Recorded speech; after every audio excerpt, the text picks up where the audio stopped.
Hey guys, welcome back to our channel, and today I'll be going over the different features that NordVPN has to offer, especially MeshNet, which is an interesting one. Also, if at any point you'd like to give NordVPN a try, you'll find a discount link available in the description down below to help you save some extra money, as well as in-depth review in case you'd like to know more about its features. With that being said, let's get started.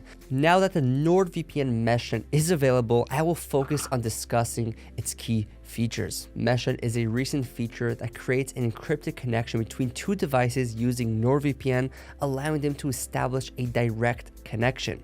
Those who were around in the early 2000s may be familiar with a similar concept, as Hamashi had a similar function. Meshen is just as useful and can be used in a work setting to access remote workplaces or internet web services within a company. In my testing, Meshen was effective for work purposes, but it can also be used for gaming.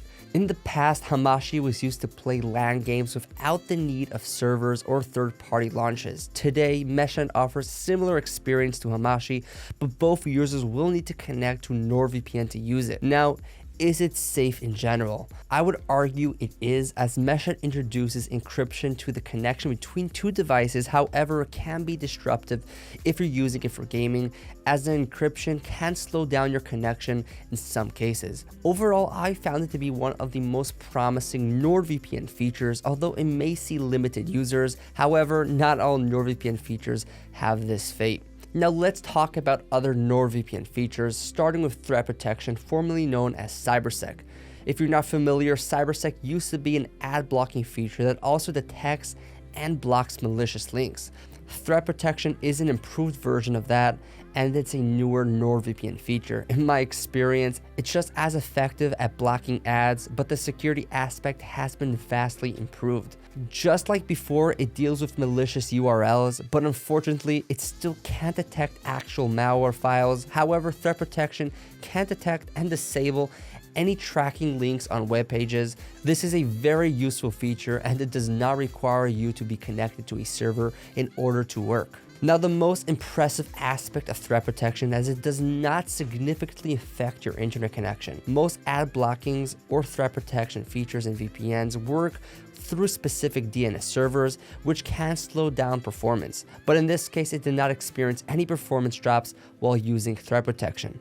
Unfortunately, mobile users can only access Threat Protection Lite at the moment, which has the same functionality as the old CyberSec feature and does not include the new features mentioned above. Next up, I want to discuss the kill switch feature, but first, let me explain how it works on different platforms. The kill switch feature is designed to prevent IP leaks on unstable networks by disabling your internet connection if you get disconnected from the VPN server for any reason. On Windows, NordVPN's kill switch is effective. It disables internet access from the entire system when the VPN connection drops. You can also configure it only to affect certain apps, which is more convenient. However, when using IKVE2 on iOS devices, the kill switch is system-wide and cannot be turned off. While this is good for security, if your internet connection is unstable, NordVPN may constantly drop your connection, which can be frustrating. Well, at least Android apps don't have that issue. Starting from version 8.0, NordVPN's kill switch on Android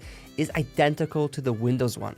Next on the line, we have specialty servers. Double VPN is another feature that boosts security in exchange for connection speed. It works similar to Onion over VPN. Instead of connecting to a Tor node, this time we will connect to another NordVPN server. It is undeniable that having two servers is better for ensuring you are not being tracked. However, as previously mentioned, extra security comes with a cost. Using double VPN connection requires the slower OpenVPN protocol, resulting in slower connections. Up until now, I have discussed features that have helped me improve my security and prevent data leaks. But what happens if a leak has already occurred and you need to fix the consequences? NordVPN's dark web monitor is the solution. It scans the internet, especially the dark web, for any information related to your email address you input. If any important information is found, you will be alerted, giving you an opportunity to quickly change leaked passwords and minimize any potential damage as soon as possible. Another feature is worth mentioning is dedicated IP option.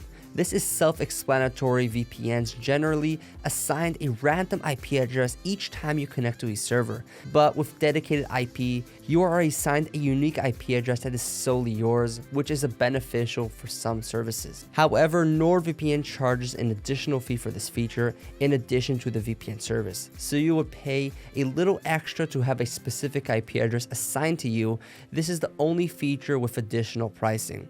All the other features that I have mentioned are included in the affordable priced VPN package. NordVPN continues to evolve, and I hope to see more potential features introduced in the future. So that's it for this video. Again, if you're interested in NordVPN, you'll find a link to the pricing and discount, as well as full reviews available in the description down below, so check that out. And feel free to comment below if you have any questions, as I love getting to interact with you guys. And like and subscribe if you found this video to be helpful or would like to stay updated with our future videos. Thank you so much for watching, and I'll see you guys in the next one.